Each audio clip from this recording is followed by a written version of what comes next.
বিসমিল্লাহির রহমানির রহিম। ওয়ালাইকুম সালাম রহমতুল্লাহি ওয়া বারাকাতুহু। এক ভাই একটা প্রশ্ন করছেন তকদির সম্বন্ধে।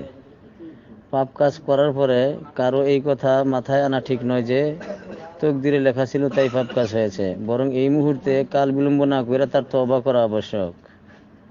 পাপ কাজ করার আগে বা পরে তকদির দিয়ে দলিল গ্রহণ করা হারাম, শরীয়তের দলিল দ্বারা নিষিদ্ধ।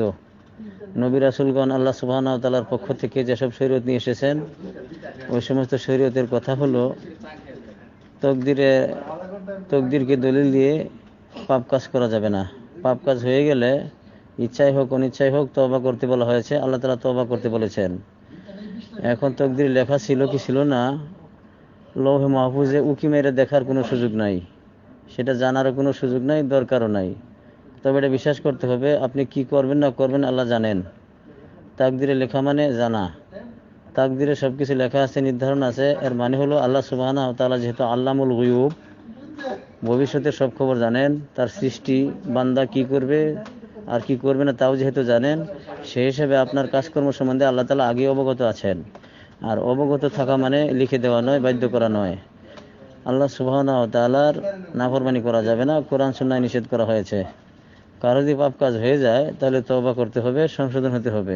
এটা বলা ঠিক হবে না যে তাকদীরে লেখা ছিল তাই করেছি। আদম আলাইহিস সালাম যখন জান্নাতের ভিতরে ভুল করলেন, তিনি তাকদীর দিয়ে দলিল গ্রহণ করেন নাই, বরং সরাসরি আল্লাহর কাছে তওবা করছেন, আল্লাহ তাকে মাফ করে দিয়েছেন। জাহান্নামীরা যখন জাহান্নামে যাবে কিয়ামতের দিন, তখন তো এই দলিল দিবে না যে তাকদীরে ছিল তাই আমরা পাপ কাজ করেছি, আমাদের কোনো দোষ ছিল না। বরং তারা বলবে লাম নাকু মিনাল মুসাল্লিন ওয়া লাম নাকু নুতিমুল মিসকিন, আমরা নামাজ পড়তাম না, মিসকিনকে খাদ্য দিতাম না। তাকদীর দিয়ে সেদিন দলিল গ্রহণ করবে না। সুতরাং পাপ কাজ হয়ে যাওয়ার পরে তওবা করা আবশ্যক, ইচ্ছাই হোক অনিচ্ছাই হোক। তাকদীরে লেখা ছিল কি ছিল না এটা আপনার জন্য ইম্পর্টেন্ট নয়, এটা আপনার জন্য গুরুত্বপূর্ণ নয়। তবে আপনাকে বিশ্বাস করতে হবে আল্লাহ তাআলার জানা ছিল। আল্লাহ সুবহানাহু ওয়া তাআলার অবগতি ব্যতীত গাছ থেকে একটা পাতা ঝরেও না, পড়েও না। আর পড়লে কোথায় পড়ে, কোন দিকে সে যায়, সব কিছু আল্লাহ তাআলা জানেন। আপনি কি করবেন কি করবেন না তা আল্লাহ তাআলা জানেন।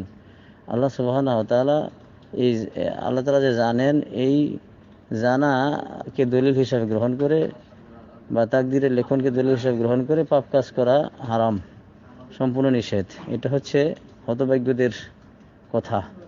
যারা হতভাগ্য, যারা ক্ষতিগ্রস্ত হবে, তারাই কেবলমাত্র এভাবে দলিল গ্রহণ করে যে নসিবে থাকলে হবে আর নসিবে না থাকলে হবে না, তাকদীরে ছিল পাপ কাজ তাই করেছি।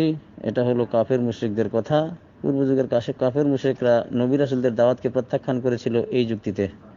সুতরাং আল্লাহ তাআলা আমাদের জন্য শরীয়ত পাঠিয়েছেন, সেই শরীয়ত অনুযায়ী আমল করার জন্য। তাকদীর দিয়ে দলিল গ্রহণ করে পাপ কাজ করব, নবী রাসূলদের দাওয়াতকে প্রত্যাখ্যান করব, এটা মারাত্মক অন্যায় এবং মারাত্মক গুনার কাজ।